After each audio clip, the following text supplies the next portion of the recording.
Pessoal, esse nosso segundo vídeo que nós estamos postando aí no canal do YouTube, ele tem por finalidade analisar apenas alguns aspectos quanto à constitucionalidade ou inconstitucionalidade do acordo individual previsto tanto na medida provisória 927 como na 936. Com relação à 927, o ministro Marco Aurélio, em decisão monocrática, entendeu de que o acordo individual ele não estaria em desconformidade com a sistemática dos direitos sociais do trabalho previstos na Constituição.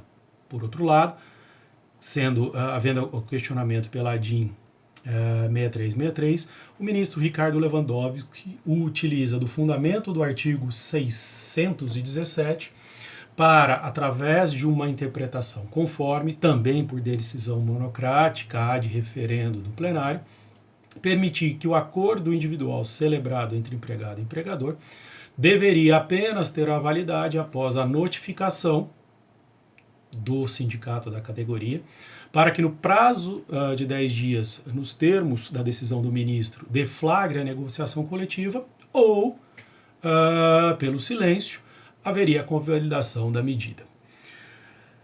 Para que a gente possa discutir um pouquinho dessas questões, o primeiro grande ponto que nós devemos trazer para essa análise seria os impactos da força maior do artigo 501 da CLT. Obviamente que dentro do contexto do contrato de trabalho, né, que tem condições mínimas previstas em norma disponível, a força maior do 501 não pode ser reconhecida como uma cláusula geral que daria ao empregador a discricionariedade para efeito de optar quais dos direitos previstos em lei deveriam ser ou não cumpridos. Então, a força maior, no meu entender, se nós analisarmos a MP 927, realmente esse 501 da CLT, que trata da força maior, apenas justifica uma regulamentação excepcional diante dessa situação emergencial que decorre do Covid-19.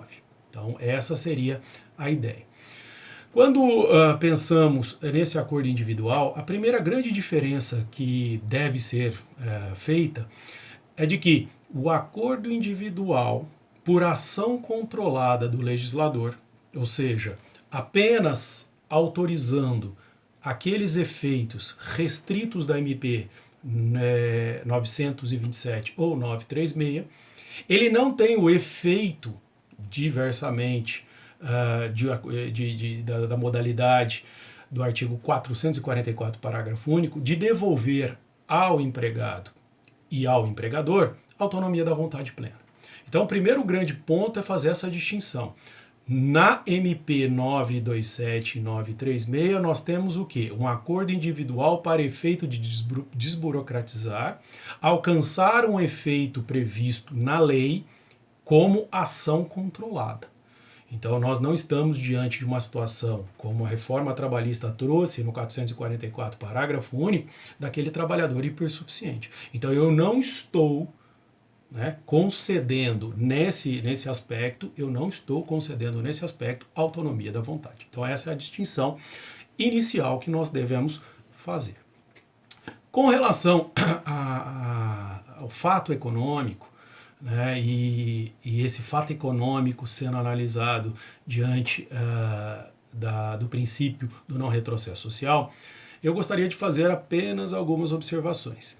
Então, quando falamos em direitos, né, direitos sociais do trabalho no artigo 7º, não há dúvidas que estamos diante de cláusulas pétreas, artigo 60, parágrafo 4º, inciso 4º da Constituição Federal. Contudo, nós temos que notar, para efeito desses direitos sociais, em que algumas disposições da Constituição Federal há uma densidade normativa diferente. Então, o que nós temos que observar é esse fato econômico, ele permite essa interpretação constitucional e, nas palavras do professor Canotilho, ou mesmo na decisão tomada pelo STF no RE 590/415, que trata ali da possibilidade de uma maior flexibilização pelo princípio da autonomia da vontade, haveria a possibilidade dessa mutação constitucional. Então, esse fato econômico, ele pode justificar essa interpretação, essa mutação, sem resvalar no princípio do não retrocesso social.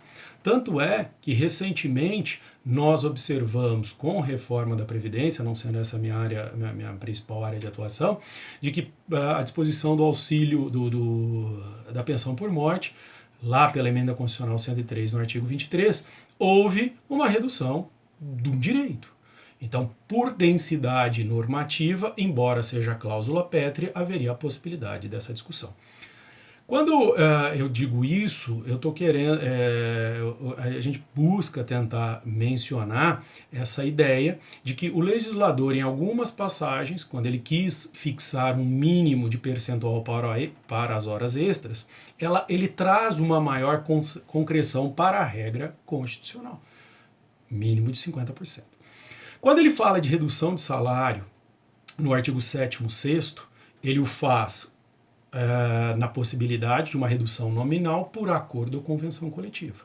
Mas também, se observarmos no artigo 7º, 13, há, inegavelmente, a não redução no 6º, por questões nominais, mas no 7º, 13, observamos uma questão hermenêutica de uma inversão semântica.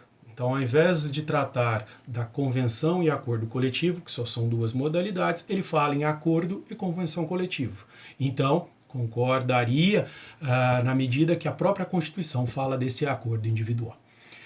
Mas outra questão muito importante na minha ótica é tentar reconhecer, por questões hierárquicas, que a própria Constituição traz dois centros de positivação de norma jurídica para fontes do direito do trabalho distintos. Temos a lei, fonte heterônimo estatal, artigo 5º, inciso 2 da Constituição Federal, artigo 22, inciso 1º, né, competência da União, ou mesmo o devido processo legislativo no de 59. Então, há sempre a possibilidade da União legislar em matéria trabalhista. Por um outro lado, tanto o artigo 7º, 6º, 13 e 14, como o 7º, 26, né, revitalizado pela decisão do Supremo já citada, em que trata do princípio da autonomia coletiva da vontade, traz outro centro de positivação, em que se amplia diálogo social, em que se busca a interlocução direta das partes. Agora, o que nós temos que observar é que, ao tratar da hierarquia, entendo que não há uma hierarquia entre uma fonte e outra. Tanto é verdade que a própria lei limita o exercício do princípio da autonomia coletiva da vontade. É o 611-A da CLT introduzido pela reforma trabalhista que delimita seu conteúdo. É o próprio 611-A no parágrafo 3º que traz a condição para compensar aquelas matérias que foram negociadas. Então, se eu tenho uma lei que restringe os limites ou impõe condições procedimentais a esta fonte normativa negocial, eu não posso entender na Constituição Federal que haja uma hierarquia entre eles. De qualquer forma, entendo que a MP, por intermédio da lei, traz, na verdade, uma intervenção, né? Uma intervenção para a correção de um mercado de trabalho deteriorado. Então, essa autorização estaria lá no artigo 170 da Constituição Federal, que trata de livre iniciativa, em que o Estado, nestas circunstâncias, não utiliza do acordo individual para devolver autonomia da vontade a empregado e empregador, mas por meio de ação controlada, regulamenta a força maior do 501 e permite, dentro dos limites traçados pela própria lei, permite nesses limites a possibilidade do acordo coletivo por a possibilidade de se alcançar as possibilidades da lei, a redução de salário, redução de jornada ou suspensão, através de um acordo individual que teria apenas o efeito, né, de desburocratização desta tomada de decisão. Então, eu acho esse um ponto muito importante. Por quê?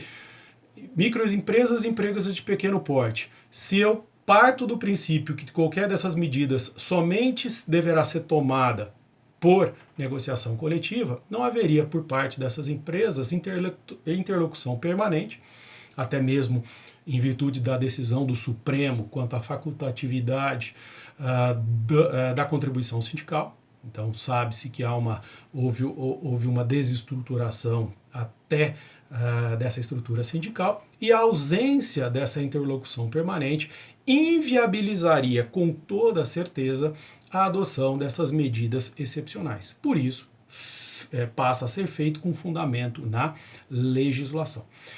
Acredito aqui que nós poderíamos também entender que essas medidas atendem o 170, não violam o valor social do trabalho, artigo 1º, inciso 4º, e, na verdade, ele conjuga esse desenvolvimento social com o econômico ao permitir valorização do trabalho dentro da ideia de sustentabilidade da empresa para efeito da garantia do emprego. Não só garantia de emprego, mas também de renda em momentos de excepcionalidade. Então, também, academicamente, poderíamos levantar a questão de que a função social da propriedade, artigo 5º, 23 ou 170, inciso 3º da Constituição Federal, além de trazer obrigações, até mesmo porque há, por parte do agente privado, esse direito fundamental de autodeterminação, de que ele não seja apenas sujeito de obrigações, mas também haja uma dimensão ativa dessa função social da propriedade que não passa ao largo da Lei 11.101 de 2005, que é a Lei da Recuperação Judicial. Tanto que o artigo 47 trata do princípio da manutenção, da preservação da empresa. Então, dentro deste panorama, entendo que esse seria a possibilidade que nós teríamos de interpretar de maneira constitucional este acordo individual. Por oportuno, algumas questões sobressaem. Mesmo antes da decisão, e não sabemos qual vai ser a decisão final do plenário, já há algum tempo, já escrevemos sobre isso, tratando do artigo 617 da CLT, a possibilidade pela negativa ou pela impossibilidade do sindicato em assumir a negociação coletiva para aquele universo de trabalhadores, a possibilidade da negociação da empresa com esse conjunto de empregados. Não é a situação prevista na MP, mas era uma possibilidade que o nosso sistema nos autorizava antes da regulamentação pela 927 e 936. Tanto é que nós poderíamos até discutir no 855B a possibilidade desse acordo para efeito de segurança jurídica ser homologado pela Justiça do Trabalho. Se houvesse aí uma incompatibilidade procedimental pela natureza plurima, né, um acordo com um conjunto, com o universo de trabalhadores, poderíamos até aplicar subsidiariamente o Código de Processo Civil, que no 515, inciso 3º, e salvo engano, o 725, 8º, nessa jurisdição voluntária, poderia nos subsidiar a possibilidade de assegurar ou franquear segurança jurídica nestas situações. Então, o vídeo, embora a questão seja bem complexa, tem a finalidade de trazer alguns pontos para esse efeito. E para finalizarmos, com relação à questão da norma mais favorável, entendemos que ela, dentro dessa hierarquia que se traça entre lei e negociação coletiva, ela não teria um novo redimensionamento de franquear o efeito erga omnes da negociação coletiva. Então, 611 da CLT trata da ação normativa.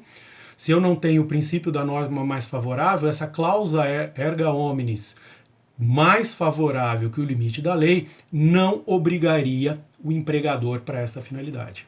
Então, não haveria, mesmo pela norma mais favorável, como se estabelecer hierarquia entre a lei por ser fontes normativas distintas, mas apenas redimensionar esse princípio para que ele possa garantir o efeito, a eficácia das cláusulas erga omnes que decorram de um acordo coletivo ou uma convenção coletiva de